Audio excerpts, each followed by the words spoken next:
Tudo bem, crianças? Dá uma palavra de oração para te começar o nosso devocionalzinho de dia 30/4, tá?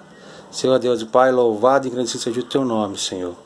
Graças te damos por mais uma oportunidade de estar falando com as pessoas, mesmo por vídeo, e que o Senhor possa estar completando e ministrando o coração de cada uma de forma específica e diferente, conforme a necessidade, ó Pai. Tu sabes todas as coisas. Tu sabes nossos anseios, nossas súplicas, nossa gratidão e nosso louvor, e toda a honra e toda a glória seja dado ao Teu nome, em nome do Senhor Jesus. Amém. Bom, olha só. Queria conversar com vocês sobre que vem meditando nos dias, né? E a gente sem igreja, sem a comunhão, sem o calor, sem um estar influenciando o outro, né? Caímos numa forma diferente, né? E eu queria trazer uma mensagem, substância pra gente, tá? Bons exemplos, e são exemplos do período da Reforma, tá? E os nomes desses caras são morávios. Os moravianos eram reconhecidos isso. Já demos uma aula disso na época quando a gente fala de Reforma ano passado, falamos em outubro de Reforma e falamos sobre como nasceu os moravianos. Hoje eu vou falar apenas sobre um exemplo deles, tá? Um moraviano, ele não passava o tempo lutando contra o pecado, não. O pecado já era algo vencido para ele. Não que eles não pecavam, mas que eles não se detinham em pecados. Eles não tinham a mazela do pecado dificultando o dia a dia deles. O que eles tinham era a convicção da obra redentora do Senhor Jesus e o valor do sacrifício de Cristo para a humanidade. Eles sabiam e davam muito bem o valor que foi o sacrifício de Jesus por cada um de nós. E eles começaram a querer retribuir, tá? Uma vez perguntado para um moraviano, o que é ser um moraviano, né? Ele fala assim, ó, ser um moraviano e promover a causa global de Cristo são a mesma coisa. Então os moravianos são aquele grupo que nasceu lá no século XVIII na Alemanha, teve por mais de 2.200 membros, eles eram fervorosos. Pensa num período desde o século III, seria o ano 300, sem os discípulos e os discípulos apóstolos. Entra a Igreja Católica e entra também todo o clérigo, toda a mazela da tradição católica, tirando a espiritualidade e principalmente tirando a Bíblia do povo e Jesus como o único suficiente Salvador, intermediador de todos nós para com Deus. E aí entra esse povo que botava 24 horas de oração, que fazia vigília, que fazia leitura bíblica em grupo, que se reuniam e louvavam a noite toda em vigília, tá? Na biografia do John Wesley, primeira vez ele sai, John Wesley era um grande missionário, um pastor e metodista, e ele sai da Inglaterra e vai para Havana. Essa Havana não é Cuba, é Estados Unidos. E lá, Savana, e lá ele vai ter um encontro com Cristo lá nesse lugar, no campo missionário. E ele era frio, super teórico, super doutrinário, tinha vários trabalhos de caridade, mas era pouco fervoroso, a ponto de duvidar da própria salvação dele. Se eu morrer, será que eu vou para o céu mesmo ou não? John Wesley saiu da Inglaterra com esse tipo de indagação ainda. E na viagem, ele consta na biografia dele que os moravianos oravam e cantavam à noite, fervorosamente. E aquilo serviu de lição para ele, para a frieza que ele tinha.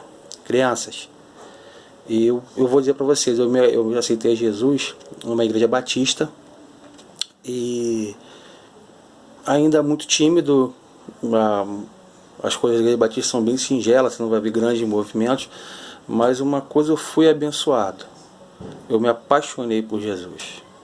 De alguma forma me apaixonei por Jesus. E ao longo do tempo Deus me ajudou a essa paixão aumentar.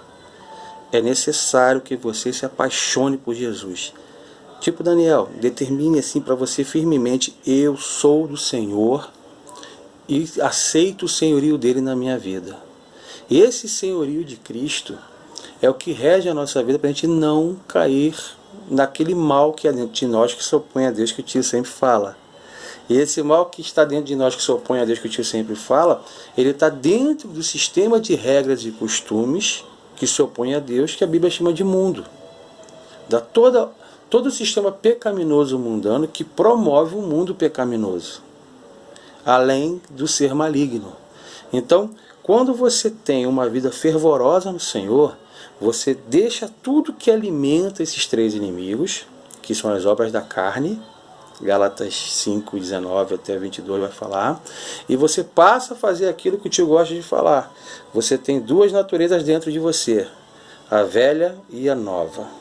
A velha, que é a obra da carne: xingar, palavrão, mentir, inveja, porfia, homossexualidade, adultério, fornicação, luxúria, querer tomar vantagem dos outros, idolatria, pôr o Senhor à prova, murmurar, reclamar de Deus, blasfemar contra Deus. Tudo isso aqui é obra da carne. Aí você tem uma segunda criatura em você, que é a nova criatura. Aquela de 2 Coríntios 5,17 diz, tá? Essa nova criatura precisa ser alimentada. Essa ser esmagada e essa ser alimentada. E essa aqui é alimentada com o fruto do Espírito, com paz, amor, mansidão, longanimidade, bondade, longo ânimo, tá? E domínio próprio. Esse domínio próprio é o domínio sobre a tua, vamos dizer assim, que a gente chama de volição. Você pende a mentir, você pende a tomar vantagem do mais fraco, você pende a cobiçar. Então, aonde você pende mais, você vai exercer um fruto do Espírito em cima daquilo, para dominar ele, para esmagar. E aí, você esmaga a sua velha criatura e sobe e cresce sua nova criatura. Amém? O moraviano, ele tinha isso muito bem controlado. Aí ele vai para um outro estágio. A santidade dele é muito grande, porque ele está se colocando em uma visão dentro de uma satisfação imensa sobre a tão grande salvação que Cristo deu para ele. E daí, um moraviano, ele tem uma declaração dessa aqui, ó. Ser um moraviano é promover a causa global de Cristo em todo o mundo e para povos rejeitados, tá? Aí conta uma história aqui de dois moravianos de 20 anos, que eles souberam de uma ilha lá na Índia, tá? Cujo o agricultor, o dono lá, o senhor de escravos, isso foi no século XVIII, tá? Ele era ateu e não recebia nenhum missionário lá. E eles, conduídos com aqueles escravos que estavam lá e que nunca aceitariam a Cristo, e que ainda por cima de ter uma vida difícil, ainda por cima serem condenados por não conhecer Jesus e a tão grande salvação do Senhor, eles tiveram compaixão deles e fizeram contatos.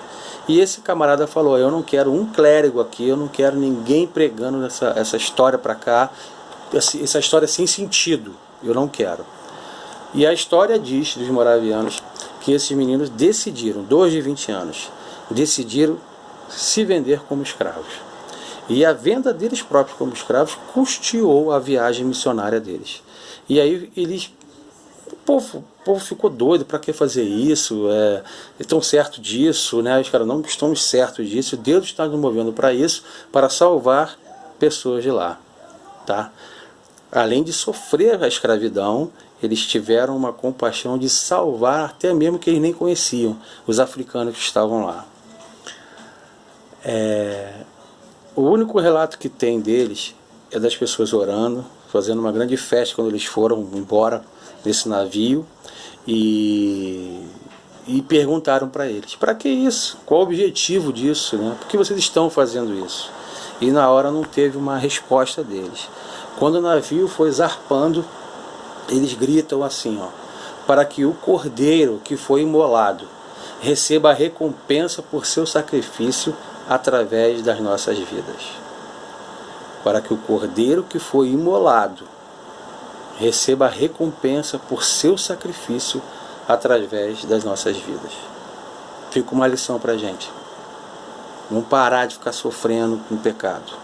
Vamos parar de desobedecer pai e mãe. Vamos parar de não arrumar as coisas. Vamos parar de toda hora ter que ficar explicando a mesma coisa para vocês, daquilo que vocês já sabem que é seu dever. Parar de explicar para vocês aquilo que é errado e vocês voltam a fazer. Vocês e eu, tá? Vamos parar de não deixar de progredir para ficar parado fazendo birrinha, tendo mau comportamento e conscientemente mau comportamento. E vamos parar de deixar de progredir para a luz que é Cristo Jesus. Uns caras desse aqui, para que o cordeiro que foi imolado, ou seja, eles entendem, dói para eles saber que um Deus perfeito saiu do céu para vir aqui como um homem, sofrer como um homem pela humanidade suja, pecaminosa, muitas das vezes ingrata. Mas eles não, esse sacrifício que está bem descrito lá em 1 Coríntios 15, teve um alto preço. E esse alto preço, ele me dói. Ele não foi de graça. E eu preciso fazer isso valer, tá? E a recompensa por seu sacrifício através de nossas vidas. E que através da minha vida, esse sacrifício dele chegue para mais pessoas, abranja mais pessoas, para que a tua misericórdia chegue às pessoas. Porque o Senhor convida as pessoas para aceitar e receber como o único e suficiente Salvador. E essas pessoas que recebem a mensagem necessitam responder também. A Bíblia ensina que a todos quantos receberam, os fez filhos de Deus, 1 João 1,12. Mas também lá em Romanos 10, 9 e 10, diz que tem que crer com o coração e com a boca e com sinceridade. E no 13 diz que a todos quando o invocarem, ele vai até a pessoa e recebe, e abraça e se faz morada dentro dela. É importante as pessoas saberem, como está lá em 1 Coríntios 5,10, a salvação ela é conquistada aqui nessa vida. Se nós não alcançarmos pessoas, se nós não falarmos de Cristo, se as pessoas não souberem do Evangelho, da boa notícia, e principalmente não souberem da má notícia, que fica logo depois da morte e o juízo, e que todos nós somos pecadores separados de Deus, que só por meio do sacrifício de Cristo e receber o como único ser Salvador e aceitar o seu senhorio que alcançamos a graça de sermos salvos, a gente não faz um bom papel aqui. É como se eu conhecesse que lá no final desse riacho aqui tem uma queda d'água e não avise a ninguém. Eu não estou avisando para a pessoa que você é um ventilador que já tiraram a tomada e está só rodando na inércia. Uma hora vai parar. E a hora que parar, você vai para a condenação eterna. Porque há um lugar que Cristo foi preparar para todos nós no céu. Um lugar preparado para os seus eleitos, para estes que respondem ao Senhor, querendo o seu senhorio, querendo ser salvos, reconhecendo que são pecadores, entendendo que merecem o inferno, mas principalmente que recebe Jesus como Salvador e o único Redentor de sua vida, aquele que é o único intercessor entre Deus e os homens, aquele que estabeleceu um elo através da palavra dele para nos fortalecer, é aquele que nos adotou na sua família para nós termos o calor de outros crentes, aquele que habita dentro de nós e nos cela, que é o Espírito Santo, nos guiando, nos consertando e nos confortando, ou seja, ele que nos dá todo o recurso para ir até ele próprio. A gente não pode largar. E você não pode, de maneira alguma, ser um muquirana, um babaca que ainda continua rolando na lama como um porco. Que você possa ser limpinho, eu não sei, como a garça, talvez, como aquela brincadeira que tem, a graça da garça que fica no meio da lama, mas não se suja, está sempre branquinha. É por aí mesmo. A gente vai estar aqui nesse mundo, mas não somos desse mundo. Nós somos daquela morada eterna que Cristo preparou para a gente. O propósito de Deus é a vida eterna, João 17:3. E ele preparou o lugar para a gente, João 14, de 1 a 3. E esse lugar são mansões celestiais. E essas mansões celestiais são para muitas pessoas, mas que necessita que a gente faça o ID, que a gente ore por nações, que a gente envie recursos, que a gente fale, e que você, pela sua rede social, pela sua escola, quando voltar, a oportunidade que você tenha, você fale de Cristo para as pessoas. As pessoas ainda carecem de uma boa notícia, que é o Evangelho Salvador de Jesus, junto com a má notícia, que é que todos pecaram e estão separados da glória de Deus. Que o salário do pecado é a morte, mas o dom gratuito de Deus é a vida eterna. que é conseguida através de uma vida entregue para o senhorio de Cristo. Segui-lo sempre. E que essas pessoas no final tenham uma vida na casa do Senhor, onde ela vai orar, ler a Bíblia e ter comunhão com os santos. Hebreus 10, 24 e 25 nos ensina que erramos se não congregamos. Devemos congregar. E lá na congregação a gente vai ter aula de escola bíblica, a gente vai entender a palavra do Senhor, a promessa do Senhor desde Gênesis 3:5, quando o homem peca, e 3:15 ele define o seu Salvador e vem desenrolando na aliança bíblica até a chegada na plenitude dos tempos do Senhor Jesus. E na plenitude de um outro tempo ele voltará e seremos levados aos céus. A Bíblia diz em 1 Tessalonicenses 4:13 que vai ser um grande estrondo no céu, todo olho verá o Senhor Jesus vindo, cavalgando pelas nuvens, miríades e miríades de anjos, seu cetro de poder, trombetas, e a igreja de Cristo, que já estava no descanso do Senhor, vai ser ressuscitada. E depois a igreja viva será levada aos céus para o encontro do Senhor. E depois de toda a humanidade, os juízos de Deus, toda a destruição, porque a Bíblia diz que vai ser destruído, vai ter um novo céu e nova terra. A corrupção que houve no passado, tanto do diabo que te tirou 1/3 dos demônios, como da terra que foi corrompida, a terra e até a natureza, a gente está vendo hoje aqui, tem imagens no Zap aí, dos fundos da Baía de Guanabara, dos fundos do aeroporto Santos Dumont da Baía de Guanabara, água cristalina, tartarugas ali. Absurdo isso, falar isso para vocês no passado. A gente passou a Olimpíada aí que, mesmo pagando vários barquinhos para limpar a lagoa, ela não ficou sem lixo e muito menos clarificada. A natureza está se recuperando agora porque vários estabelecimentos que só ganham dinheiro, que poluem, estão parados. Novo céu e nova terra. E lá não vai ter templo. Não seremos separados do Senhor de maneira alguma. É o ápice, é a perfeição. E é isso que nos espera. A eternidade com Deus e Jesus e o Espírito Santo. Que vocês possam ter esse lema também em mente. Para que o Cordeiro que foi imolado receba a recompensa por seu sacrifício através das nossas vidas.